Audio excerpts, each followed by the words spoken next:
तो फ्रेंड्स, आज हम देखेंगे कि B2B इनवॉइस जीएसटी में क्या होता है। पहले तो B2B का फुल फॉर्म लेते हैं कि B2B होता क्या है। B2B रहता है बिजनेस टू बिजनेस, मतलब अगर आप एक बिजनेस रन कर रहे हो और आप ऐसे किसी बिजनेस को बिल बना रहे हो कि उनका भी प्रॉपर बिजनेस फॉर्मेट है, वो प्रोप्राइटरशिप हो सकता है, वो प्राइवेट लिमिटेड कंपनी हो सकती है, लिमिटेड कंपनी हो सकती है, एसोसिएशन ऑफ पर्सन्स हो सकता है या कोई भी, लेकिन इंडिविजुअल के अलावा अगर आप किसी को बिल कर रहे हो तो वो हो जाता है B2B सेल, मतलब बिजनेस टू बिजनेस सेल।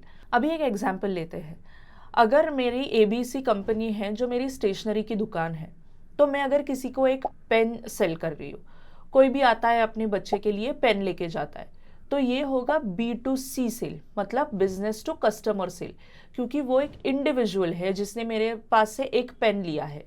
लेकिन अगर मैं किसी इंस्टीट्यूट को बोलो 100 पेन की ऑर्डर लेती हूँ और उनको 100 पेन सप्लाई करती हूँ, तो ये हो जाएगा बिजनेस टू बिजनेस सेल, क्योंकि ये इंस्टीट्यूशन भी एक बिजनेस है और मेरा स्टेशनरी शॉप भी एक बिजनेस है। अभी वो इंस्टीट्यूशन ट्रस्ट होने दो, वो इंडिविजुअल होने दो, प्रोप्राइटरी कंसर्न होने दो या पार्टनरशिप फॉर्म, जो भी है उसका कॉम्पोजिशन बिजनेस के फॉर्म में कोई भी होगा, फिर भी वो बिजनेस ही कहलाएगा। तो ये हुआ बिजनेस टू बिजनेस सेल। अभी बिजनेस टू बिजनेस इनवॉइस कैसे बनाते हैं जीएसटी में? बहुत सारे सॉफ्टवेयर्स अभी अवेलेबल है B2B इनवॉइस बनाने के लिए। मैं जो पर्सनली सॉफ्टवेयर यूज करती हूँ वो है रेफरेंस सॉफ्टवेयर। लेकिन अगर छोटा बिजनेस है तो आपको कॉस्टली सॉफ्टवेयर्स में इन्वेस्ट करने की ज़रूरत नहीं है।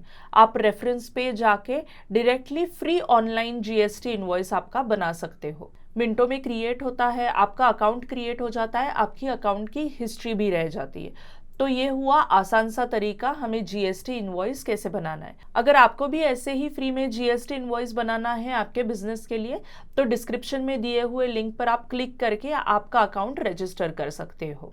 तो मैं अभी मेरे रेफरेंस अकाउंट पे लॉगिन करके आपको B2B इनवॉइस होता क्या है ये दिखाती हूँ। ये हो गया मेरा लॉगिन इस पे।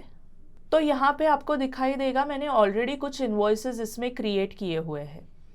तो हम व्यू इनवॉइसेस करेंगे और एक इनवॉइस एग्जाम्पल के तौर पे देखेंगे। ये मैं डाउनलोड फ्री में कर सकती हूँ, तो मैं ये डाउनलोड करके आपको दिखाती हूँ। तो ये हो गया अपना जीएसटी का B2B इनवॉइस डाउनलोड। अभी B2B इनवॉइस में क्या क्या चीज़ें ज़रूरी है? एक तो रहेगा आपका इनवॉइस नंबर, जो कि सीरियल नंबरिंग वाइज होना चाहिए।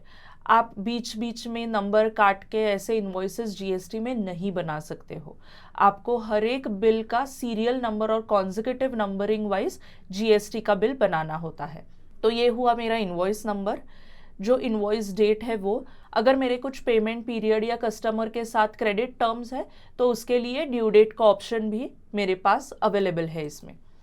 तो ये B2B इनवॉइस में इनवॉइस नंबर, इनवॉइस डेट, अगर ड्यू डेट आपकी है तो वो, अगर रेफरेंस में आपको PO नंबर डालना है या कोई ईमेल का रेफरेंस देना है तो वो भी आप इसमें डाल सकते हो। मेरे बिजनेस के डिटेल्स जो कि AC बिजनेस सॉल्यूशंस मैंने डाला है, GST नंबर डाला है, प्लेस ऑफ सप्लाई महाराष्ट्र। आप जिस स्टेट से सप्लाई कर रहे हो वो स्टेट मेंशन करना GST B2B इनवॉइस पे मैंडेटरी है। तो आप पहले वो डालोगे कि आपका पूरा एड्रेस क्या है। वो मैंने डाल दिया। मैंने शिपिंग एड्रेस डाल दिया। जिनको बिल करना है उनके डिटेल्स डाल दिए। उनके लिए भी, जिनको आप बिल कर रहे हो B2B में, उनके लिए भी प्लेस ऑफ सप्लाई बहुत ज़्यादा ज़रूरी है। वो ऑलमोस्ट कंपलसरी कंडीशंस में से एक है कि आपको place of supply B2B invoice में डालना है। वो डालने के बाद आपको GST नंबर और पैन नंबर भी डालना कंपलसरी हो जाता है अगर आप B2B इनवॉइस क्रिएट कर रहे हो तो। शिपिंग एड्रेस मेरा अलग है तो मैंने अलग से शिपिंग एड्रेस डाला है, नहीं तो आप bill to and ship to same address भी रख सकते हो। नेक्स्ट B2B में इंपॉर्टेंट चीज़ आती है कि आपको आइटम डिस्क्रिप्शन देना है। तो आइटम का HSN कोड, या अगर आप सर्विस दे रहे हो तो SAC कोड, वो देना ज़रूरी है। उसका प्रॉपर डिस्क्रिप्शन, मतलब यूनिट क्या है, क्वांटिटी क्या है, रेट क्या है, complete description of the product, वो भी देना आपको ज़रूरी होता है। तो मैंने यहाँ पे प्रॉपर सारे आइटम्स के डिस्क्रिप्शन HSN दे दिए हैं और मैंने GST रेट भी मेंशन किया हुआ है। तो B2B इनवॉइस में आपको GST रेट भी मेंशन करना ज़रूरी है, क्योंकि ये सारे जो डिटेल्स आप इनवॉइस पे दे रहे हो वो आपको डालने हैं, नेक्स्ट मंथ में आप जब GSTR 1 रिटर्न फाइल करोगे तो आपको उसमें ये सारे डिटेल्स डालने होते हैं, तो इसीलिए इनवॉइस पे ये सारे डिटेल्स होना कंपलसरी हो जाता है। अभी क्वांटिटी मैंने डाली हुई है, रेट डाला हुआ है, क्योंकि मेरे इसमें डिस्काउंट था तो मैंने डिस्काउंट ले लिया है और वापस से CGST SGST आगे ऑटो कैलकुलेट होके आया हुआ है। अभी अगर आप देखेंगे तो CGST SGST का बाइफिकेटेड अमाउंट भी है, मैंने बैंक अकाउंट डिटेल्स भी डाले हुए हैं ताकि मुझे ये समझ में आए या ये एनकरेज मैं कर सकूं कस्टमर को कि वो डायरेक्टली मुझे पे कर सके। बैंक डिटेल्स डालना नहीं डालना वो आपके ऊपर डिपेंड करता है, वैसे तो GST में वो कंपल्शन तो है नहीं। अभी आगे मैंने दिया है HSN वाइज समरी। ये HSN वाइज समरी क्यों इनवॉइस पे इम्पोर्टेंट है, क्योंकि आपको GSTR 1 में पूरी HSN समरी देनी होती है। अगर आपका 4 डिजिट HSN कोड है या 8 डिजिट HSN कोड है, आपको HSN वाइज समरी GSTR 1 में देनी होती है। तो इससे अच्छा है कि हम हर एक इनवॉइस पे HSN समरी दे सकते हैं ताकि हमें वो HSN समरी कंपाइल करने में मंथ के एंड में आसान हो सकता है। ये खाली टर्म्स एंड कंडीशंस तो मेरे अगर है तो मैं रखती हूँ, अगर आपके नहीं है तो आप वो नहीं रख सकते।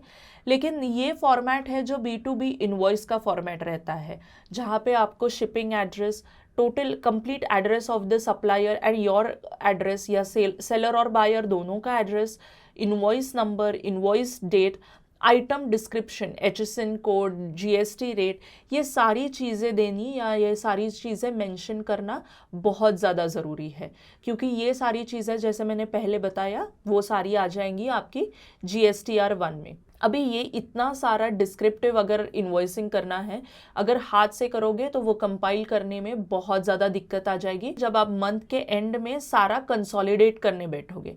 तो मैं तो यूज़ करती हूँ रेफरेंस सॉफ्टवेयर। ये अगर आप भी ये सॉफ्टवेयर यूज़ करना चाहो तो आपको फ्री में भी यूज़ कर सकते हो। आपको खाली रजिस्टर करके आपका डैशबोर्ड बनाना है, जैसे मैंने मेरा डैशबोर्ड बनाया, जैसे आप देख सकते हो यहाँ पे। एक बार आप डैशबोर्ड बनाते हो तो आपको कस्टमर डिटेल्स दोबारा नहीं डालने पड़ते। एक बार कस्टमर अगर आप सेव कर लेते हो तो वो सेव ही रह जाता है, तो आपको डिटेल्स हर टाइम पे जैसे नए इनवॉइस बनाते हो तो सारे डिटेल्स डबल एंट्री नहीं करनी पड़ेगी। तो इस तरह से हम B2B इनवॉइस कंक्लूसिव स्टेट में बना सकते हैं। अगर आपको भी ये फ्री में बनाना है तो आप भी रेफरेंस यूज़ करके बना सकते हो। लिंक आपको डिस्क्रिप्शन में मिल जाएगी, वहाँ से आप आपका रजिस्टर करके रेफरेंस यूज़ कर सकते हो। Thank you.